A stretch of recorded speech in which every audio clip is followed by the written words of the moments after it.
ꯃꯌꯥꯝꯕꯨ ꯑꯍꯟꯃꯛꯇꯗ ꯏꯀꯣꯛꯅꯣꯅ ꯈꯨꯔꯨꯝꯖꯔꯤ ꯑꯃꯗꯤ ꯇꯔꯥꯝ ꯅꯣꯛꯆꯔꯤ ꯄꯤके channel ꯄꯣꯊꯥꯃꯤꯟꯅꯁꯤ ꯈꯪꯃꯤꯟꯅꯁꯤ channel ꯑꯁꯤꯅ ꯆꯌꯣꯜ ꯈꯨꯗꯤꯡꯒꯤ ꯑꯣꯏꯅ ꯅꯣꯡꯃꯥꯏꯖꯤꯡ ꯅꯨꯃꯤꯠ ꯈꯨꯗꯤꯡꯒꯤ ꯊꯝꯖꯕ ꯆꯌꯣꯜꯒꯤ ꯔꯥꯁꯤꯐꯣꯜꯗ ꯉꯁꯤꯁꯨ ꯄꯨꯗꯨꯅ ꯂꯥꯛꯆꯔꯦ ꯏꯪ ꯂꯤꯁꯤꯡ ꯑꯅꯤ ꯀꯨꯟ ꯆꯍꯤ ꯑꯁꯤꯒꯤ ꯂꯣꯏꯁꯤꯜꯂꯛꯄ ꯃꯇꯝ ꯑꯃꯗꯤ ꯑꯅꯧꯕ ꯆꯍꯤ ꯏꯪ ꯂꯤꯁꯤꯡ ꯑꯅꯤ ꯀꯨꯟꯃꯥꯊꯣꯏꯒꯤ ꯍꯧꯔꯛꯄ ꯃꯇꯝꯒꯤ ꯑꯣꯏꯕ ꯆꯌꯣꯜ ꯑꯁꯤꯒꯤ ꯔꯥꯁꯤꯐꯣꯜꯅꯤ ꯃꯤꯌꯥꯝꯗ ꯈꯨꯗꯣꯜ ꯇꯝꯖꯅꯕꯒꯤꯗꯃꯛ ꯄꯨꯗꯨꯅ ꯂꯥꯛꯆꯔꯤꯕꯁꯤ ꯂꯣꯏꯅ ꯉꯁꯤꯒꯤ ꯆꯌꯣꯜꯒꯤ ꯔꯥꯁꯤꯐꯣꯜ ꯑꯁꯤ ꯈꯨꯗꯣꯜ ꯇꯝꯖꯗ꯭ꯔꯤꯉꯩ ꯃꯥꯡꯑꯣꯏꯅꯅ ꯄꯤके ꯆꯦꯅꯦꯜ ꯄꯣꯊꯥꯃꯤꯟꯅꯁꯤ ꯈꯪꯃꯤꯟꯅꯁꯤ ꯆꯦꯅꯦꯜ ꯑꯁꯤꯒꯤ ꯃꯥꯏꯀꯩꯗꯒꯤ ꯃꯅꯤꯄꯨꯔꯒꯤ ꯃꯐꯝꯗ ꯇꯣꯉꯥꯟ ꯇꯣꯉꯥꯟꯕ ꯃꯐꯝꯗ ꯇꯥꯔꯤꯕ ꯈ꯭ꯔꯤꯁꯇꯤꯌꯟ ꯂꯥꯏꯅꯤꯡ ꯆꯠꯄꯁꯤꯡ ꯑꯃꯗꯤ ꯃꯅꯤꯄꯨꯔꯒꯤ ꯄ꯭ꯔꯖꯥ ꯈ꯭ꯋꯥꯏ ꯈꯨꯗꯤꯡꯃꯛꯇ ꯃꯦꯔꯤ ꯈ꯭ꯔꯤꯁꯃꯥꯁꯀꯤ ꯌꯥꯏꯐ ꯄꯥꯎꯖꯦꯜ ꯄꯤꯖꯔꯤ ꯂꯣꯏꯅꯅ ꯑꯅꯧꯕ ꯆꯍꯤ ꯏꯪ ꯂꯤꯁꯤꯡ ꯑꯅꯤ ꯀꯨꯟꯃꯥꯊꯣꯏꯅ ꯂꯥꯛꯄ ꯃꯇꯝꯗ ꯆꯦꯅꯦꯜ ꯑꯁꯤꯒꯤ ꯃꯥꯏꯀꯩꯗꯒꯤ ꯃꯅꯤꯄꯨꯔꯗ ꯂꯩꯔꯤꯕ ꯑꯃꯗꯤ ꯃꯅꯤꯄꯨꯔꯒꯤ ꯋꯥꯡꯃꯗ ꯂꯩꯔꯤꯕ ꯃꯩꯇꯩ ꯍꯥꯏꯕ ꯀꯥꯡꯂꯨꯞ ꯑꯁꯤꯒꯤ ꯑꯣꯏꯕ ꯂꯩꯔꯤꯕ ꯃꯅꯤꯄꯨꯔꯤ ꯈꯨꯗꯤꯡꯃꯛꯄꯨ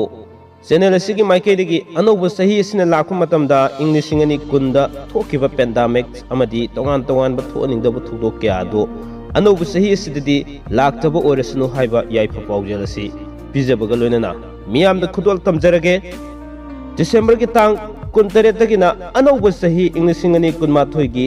ꯖꯅꯋꯥꯔꯤꯒꯤ ꯇꯥꯡ 2 ꯐꯥꯎꯕꯒꯤ ꯑꯣꯏꯕ ꯆꯌꯣꯜꯒꯤ ꯔꯥꯁꯤꯐꯣꯜ ꯈꯨꯗꯣꯜ ꯇꯝꯖꯒꯦ ꯃꯤꯌꯦꯡ ꯇꯥꯃꯤꯟꯅꯁꯤ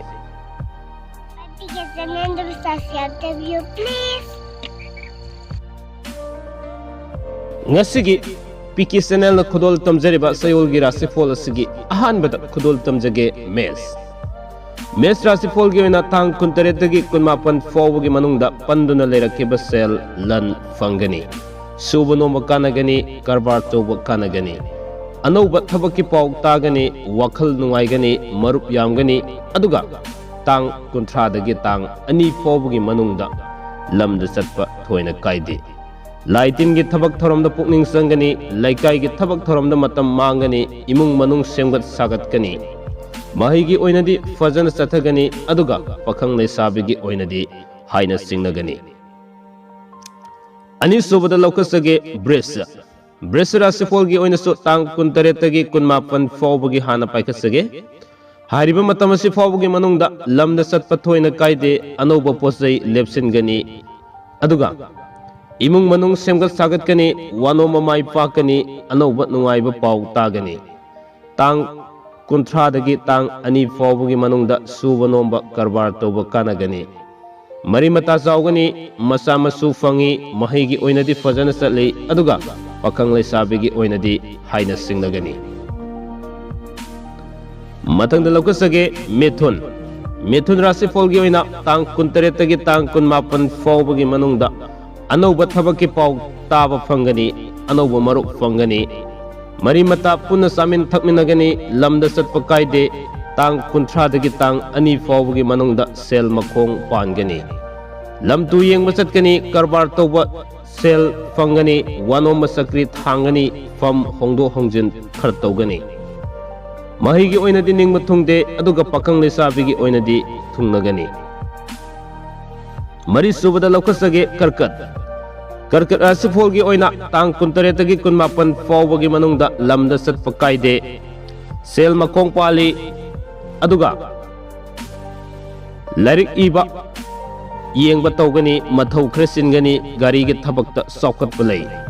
pungi sei toba kanagani aduga tang 13 gi tang ani fawbagi manungda anauba maruk mapang yumda lakani wano mamai pai fam hongi mina kigani aduga mahigi oinadi kaide pakhang leisabigi oinadi thungnagani mathangda lokasage singha rasifol gi oina tang 13 gi 18 fawbugi manungda mathau yamna singani wakhal yamgani sel chatkani pungi sei toba isorgi thabak thoromda thawai yaugani wano masakri thangani tang 13 dagi tang ani fawbugi manungda pukning wakhal nungaigani anauba marup fangani subono karbar toba kanagani fam hongani mahigi oinadi akaiba leite pakhang lesabigi oinadi muknagani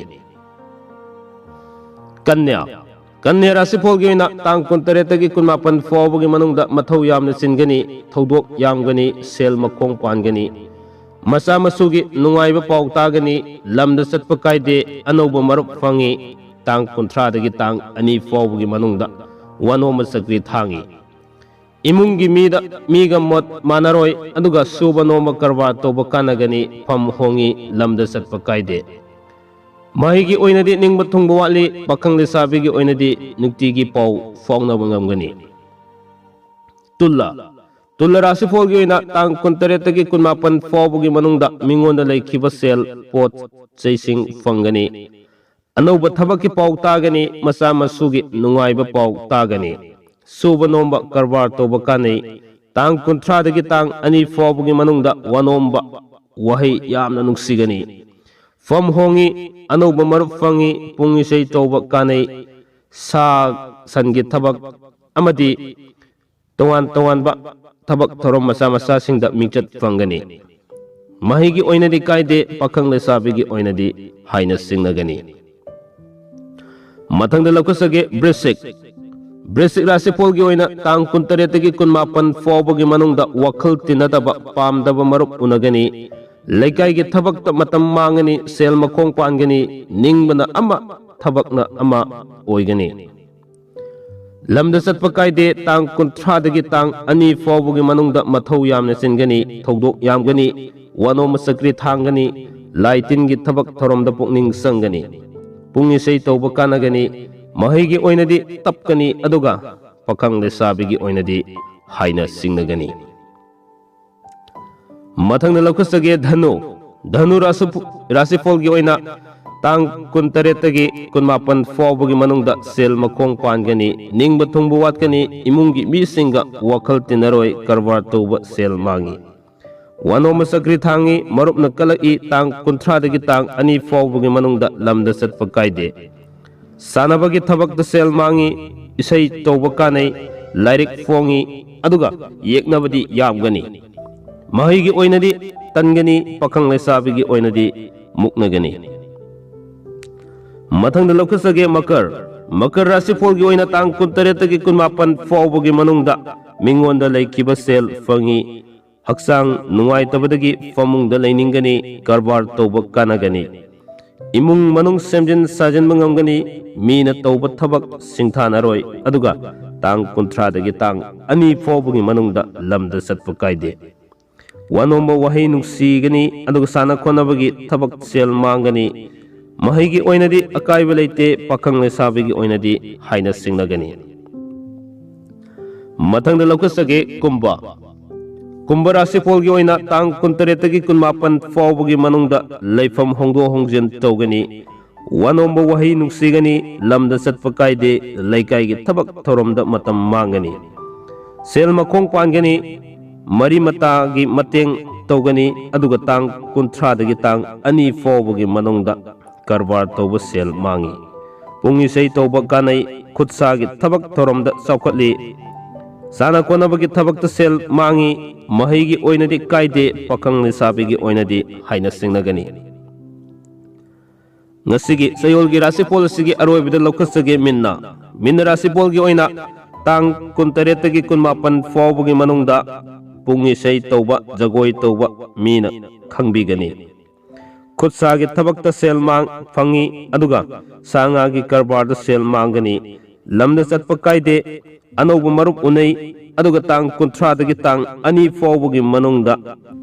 cell मखोंग पाली मथौ सिली थौदोक यामी अनौब पोसै लेपसिली फम होंगी महिगी ओइनदी मयाई ओइना Phagni अदुगा पखंग लेसाबिगी ओइनदी थुंगदगनी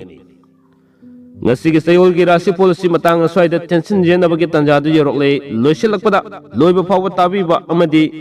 miyeng tabiba gi damak channel asigi maikai gi amuka suna thagas sabaga loinana anaubu sahi inglising ani kunma thoina lakpa matamda channel asigi nusujarba viewers sing amadi subscribers sing matam khodimakta afabu ngaktu oibiu haiduna yaipa mangol pijabaga loinana channel asibu amuka suhana support tobiba gi damak punamakpu khurum jari थागसरी कंगई पाकना याई फरे।